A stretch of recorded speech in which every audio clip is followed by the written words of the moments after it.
పిఠాపురంలో ప్రతి వార్డు ప్రతి గ్రామం తిరుగుతున్నాం.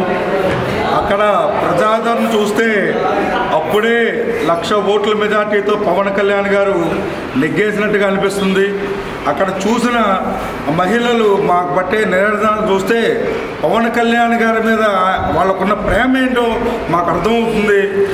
వాళ్ళు ఒకటే చెప్తున్నారు, 175 నియోజకవర్గాల్లో 174 నియోజకవర్గాలు వదిలేసి మా పిఠాపురం నియోజకవర్గం మన పవన్ కళ్యాణ్ గారు రావడం మాకు ఆనందదాయకం.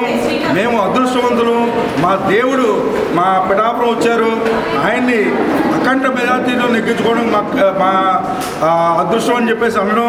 అదేవిధంగా ఎంపీ అభ్యర్థి శ్రీ తంగేళ్ల ఉదయ్ శ్రీనివాస్ గారు కూడా 9వ నెంబరు పోలింగ్ బూత్ నెంబర్ మీద వేసి ఆయన కూడా అఖండ మెజార్టీతో నెగ్గించడం ఖాయంగా అయితే కనిపిస్తుంది.